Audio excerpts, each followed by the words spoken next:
औज़ुबिल्लाहिमिनश्शैतानिर्रजीम बिस्मिल्लाहिर्रहमानिर्रहीम। आज क्लास 9 के चैप्टर 1 के शॉर्ट क्वेश्चन आंसर्स को स्टडी करेंगे। आप लोगों को जैसे कि पता है कि क्लास 9 की बायो की जो बुक है वो चेंज हो गई है और उस बुक में जो बुक एक्सरसाइज है, जो मश्की सवालात हैं, वो भी काफ़ी सारे बहुत ज़्यादा जो है वो कंसेप्चुअल्स टाइप के दिए हुए हैं। तो मैंने ये कोशिश की है कि आप लोगों को बजाय इसके कि इधर-उधर कहीं से ढूँढने पड़े ये क्वेश्चंस, आपको नोट्स की फॉर्म में जो है वो सारे क्वेश्चन इस वीडियो में आपको मिल जाएँगे। तो हम चलते हैं अपने चैप्टर 1 के मश्की सवालात की जानिब, जो कि शॉर्ट क्वेश्चन आंसर्स हैं। उसमें जो सबसे पहला क्वेश्चन है वो है define the following branches of biology and give at least one significance of studying these branches. पहले जो बुक थी उसमें भी इसी तरह से बहुत सारी ब्रांचेस के बारे में पूछा गया था, लेकिन यहाँ क्वेश्चन चेंज कर दिया गया है। यहाँ क्वेश्चन में ब्रांचेस भी मुख्तलिफ बता दी गई हैं और उनके बारे में सिर्फ डेफिनेशन नहीं पूछी गई बल्कि उनकी सिग्निफिकेंस भी पूछी गई है। तो पहली आपकी जो ब्रांच है जिसके बारे में वो पूछ रहे हैं कि मॉलिक्यूलर बायोलॉजी क्या है और मॉलिक्यूलर बायोलॉजी की सिग्निफिकेंस क्या है, यानी उसकी अहमियत क्या है। तो आपको मॉलिक्यूलर बायोलॉजी की सबसे पहले डेफिनेशन पता होनी चाहिए कि molecular biology is the study of the biology eight molecular level. हम बायोलॉजी में एक ऐसी ब्रांच पढ़ते हैं जिसमें हम बायोलॉजी के जितने भी ऑर्गन्स या किसी भी पार्ट्स के बारे में या बायोलॉजी के किसी भी ब्रांच के बारे में अगर स्टडी करते हैं तो उसके अंदर उसकी मॉलिक्यूल्स लेवल तक जाकर जब हम स्टडी करते हैं तो उस ब्रांच को हम बायोलॉजी की मॉलिक्यूलर बायोलॉजी करते हैं। अच्छा, इसकी सिग्निफिकेंस क्या है, इसकी अहमियत क्या है? It is a field of science that has revolutionized our understanding of biological system। दरअसल ये एक ऐसी फील्ड है साइंस की जिसमें आपको जो है वो अंडरस्टैंडिंग, यानी आपको बायोलॉजिकल सिस्टम्स के बारे में जो है वो अंडरस्टैंडिंग दी जाती है। आपको बताया जाता है कि बायोलॉजिकल सिस्टम किस तरीके से बनाए गए हैं या किस तरह से बने हैं। It helps to understand how living things work at a tiny level like diseases, diagnosis, genetic engineering, forensic science and agricultural improvement etc। तो इसमें आपको क्या हेल्प मिलती है इस ब्रांच से, जो मॉलिक्यूलर बायोलॉजी की ब्रांच है, इससे आपको ये हेल्प मिलती है कि आप इस ब्रांच में ये स्टडी कर सकते हैं कि जो लिविंग थिंग्स हैं वो बहुत टाइनी लेवल पर, मतलब बहुत छोटे लेवल पर, मॉलिक्यूल लेवल के ऊपर किस तरह से वो काम कर रहे हैं।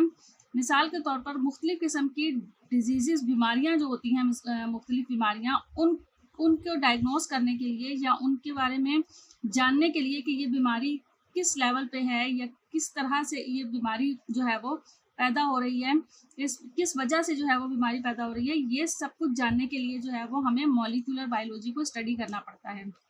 मुख्तलिफ फील्ड्स हैं इस मॉलिक्यूलर बायोलॉजी के अंदर, जैसे जेनेटिक इंजीनियरिंग है, फॉरेंसिक साइंस वगैरह है। ये सारी फील्ड्स जो है वो इस मॉलिक्यूलर बायोलॉजी में स्टडी होती हैं। दूसरी आपसे ब्रांच बायोलॉजी पूछी गई है वो है फिजियोलॉजी। फिजियोलॉजी की क्या डेफिनेशन है और उसकी सिग्निफिकेंस क्या है? फिजियोलॉजी में हम क्या पढ़ते हैं? Study of the function of various organs of the organism. मुख्तलिफ ऑर्गेनिजम्स के जो ऑर्गन्स हैं उनको वो किस तरीके से फंक्शन करते हैं, उनको काम कैसे करते हैं, उनके सारे फंक्शंस को जो हम फिजियोलॉजी में, फिजियोलॉजी की जो ब्रांच है, बायोलॉजी की जो शाख है, इसमें हम स्टडी करते हैं। जैसे कि जो ऑर्गेनिजम्स हैं उसमें डाइजेशन का प्रोसेस कैसे होता है, रेस्पिरेशन कैसे होती है, एक्सक्रीशन कैसे होती है, इन सारे ऑर्गन्स के जो फंक्शंस हैं कि किस तरह से ये काम करते हैं, हम वो सब जो है वो इस ब्रांच में, बायोलॉजी की इस ब्रांच फिजियोलॉजी में पढ़ते हैं। और जैसे कि आपको इसकी डेफिनेशन से पता चल रहा होगा कि इसकी सिग्निफिकेंस तो बहुत ज़्यादा है, यानी इसकी अहमियत तो बहुत ज़्यादा है। जैसे कि इस ब्रांच में ये हमें क्या हेल्प करती है?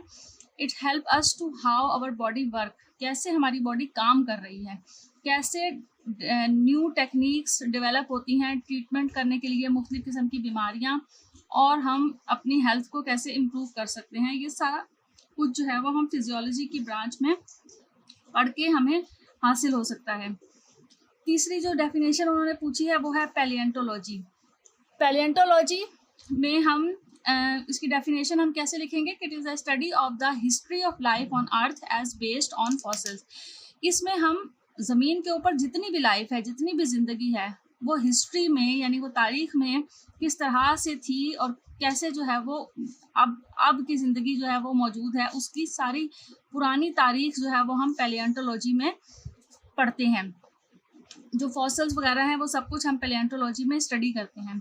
इसकी सिग्निफिकेंस क्या है? This branch is vital for understanding life's history, the earth's past, understand the life forms that exist during different geological time periods. इसमें हम बेसिकली हम इसके अंदर क्या पढ़ते हैं, हमें ये पढ़ना क्यों ज़रूरी है? ये इसलिए पढ़ना ज़रूरी है कि अर्थ के ऊपर जो ज़िंदगी की जितनी भी हिस्ट्री है, जितनी भी तारीख है, पास्ट में ज़मीन पर लाइफ जो है वो ज़िंदगी किस तरह से थी, कैसे एग्जिस्ट हुई थी, कैसे वजूद में आई थी, और मुख्तलिफ जियोलॉजिकल टाइम पीरियड्स पर ज़िंदगी में क्या क्या तब्दीलियाँ पैदा हुई थी, ये सब कुछ जो है वो हमें पैलियोंटोलॉजी की ब्रांच में पढ़ने को मिलता है।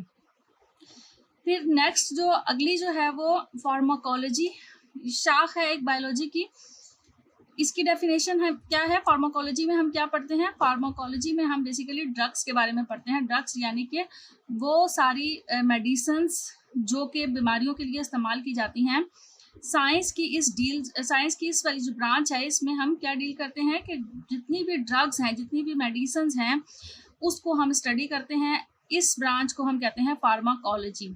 और इसकी सिग्निफिकेंस तो आपको पता ही है, जाहिर सी बात है कि अगर हमें मेडिसिन्स के बारे में पता होगा या मेडिसिन्स के बारे में हम जानेंगे कि कौन सी बीमारी के लिए कौन सी दवाई जो है वो इस्तेमाल करनी है, वो जो है वो जानना बहुत ज़्यादा ज़रूरी होता है। तो purpose of this branch is to determine the effectiveness and safety of drugs. इस ब्रांच का क्या मकसद है? इस ब्रांच का मकसद ये है कि आपको किसी भी ड्रग, किसी भी मेडिसिन, किसी भी दवाई के लिए क्या सेफ्टी होनी चाहिए, क्या आपको जो है वो उसकी सेफ्टी क्या है, और वो किस लिए डिज़ाइन की गई है, यानी किस लिए बनाई गई है, किस बीमारी के लिए जो है वो दवा बनाई गई है, उससे आप प्रिवेंट कैसे रह सकते हैं, आप बच कैसे सकते हैं, और उस किसी भी दवाई से हम किसी भी बीमारी को डायग्नोज कैसे कर सकते हैं। ये मुख्तलिफ़ किस्म की स्टडीज़ हैं, मुख्तलिफ़ किस्म की जो है वो पैटर्न्स हैं, टेक्निक्स हैं, जिनकी मदद से हम ड्रग्स के बारे में फार्माकोलॉजी की ब्रांच में स्टडी करते हैं। ये था हमारा क्वेश्चन नंबर 1।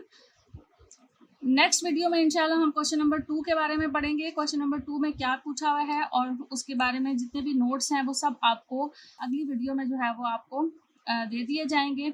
आप नोट भी कर सकते हैं और उनके स्क्रीनशॉट्स लेके भी अपने पास रख सकते हैं। Thank you so much. अल्लाह हाफिज़।